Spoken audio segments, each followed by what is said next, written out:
আমি ঈশ্বরে বিশ্বাস করি, সেই অবস্থান থেকে আমি কথা শুরু করছি। কিন্তু জাভেদ সাহেব যে কিছু প্রশ্ন করেছেন তার উত্তর আপনার দেওয়া উচিত। প্রথম প্রশ্ন, গাজায় বছরের পর বছর ছোট ছোট শিশু মারা যাচ্ছে।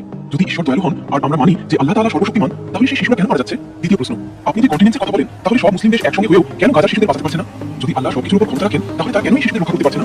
এখানে মূলত দুই ধরনের বিশ্ব দৃষ্টি আছে, একটি নাস্তিক দৃষ্টিভঙ্গি আর একটি ঈশ্বর বিশ্বাসী দৃষ্টিভঙ্গি। শিশু মারা যাচ্ছে, এই বাস্তবতা দুই দৃষ্টিভঙ্গিতেই একই, কিন্তু পার্থক্য হলো ব্যাখ্যায়। নাস্তিক দৃষ্টিভঙ্গি বলে এই মৃত্যু অর্থহীন, এর কোনো প্রতিদান নেই, কারণ তাদের কাছে পরকাল, আল্লাহ বা ঈশ্বরের কোনো ধারণা নেই। কিন্তু আমাদের দৃষ্টিভঙ্গি বলে এটা শেষ নয়, এর প্রতিদান আছে। আপনি জিজ্ঞেস করেছেন ঈশ্বর দয়ালু হলে কেন তিনি থামান না? এখানে একটি বড় ভুল অনুভূতি আছে। মানুষ সাধারণত ঈশ্বরকে শুধু দয়ালু ও সর্বশক্তিমান হিসেবেই দেখে, অথচ ঈশ্বরের গুণ শুধু এই দুইটিতে সীমাবদ্ধ নয়, তার আরো অনেক গুণ আছে। তিনি আল-হাইম অর্থাৎ প্রজ্ঞাময়। তাই এই দুনিয়ায় যদি কেউ কষ্ট পায় এবং ঈশ্বর সেটি সঙ্গে সঙ্গে থামিয়ে না দেন, তার মানে এই নয় যে তিনি জানেন না বা সক্ষম নন। এর কারণ হলো মানুষকে ফ্রি উইল দেওয়া হয়েছে। ঠিক একইভাবে ধরুন একজন ডাক্তার একটি ছোট শিশুকে ইনজেকশন দিচ্ছেন, শিশুটি কষ্ট পাচ্ছে, শিশু সীমিত দৃষ্টিভঙ্গিতে এটি ভুল হতে পারে, এমনকি ডাক্তারকে খারাপ মনে হতে পারে। কিন্তু যখন আপনি পুরো ছবিটা দেখেন তখন বোঝা যায় এই কষ্ট সুস্থতার জন্যই ছিল। দেখুন, আমাদের আর আপনার হাতে শুধু একটি পিক্সেল আছে, আমরা শুধু এতটুকুই দেখছি যে গাজায় মানুষ মারা যাচ্ছে, কিন্তু এর পেছনে কি পরিমাণ প্রতিদান তাদের জন্য রাখা হয়েছে সেই সম্পূর্ণ ছবি শুধু ঈশ্বরই দেখেন। একটি পিক্সেল দেখে কখনো পুরো ছবি বিচার করা যায় না।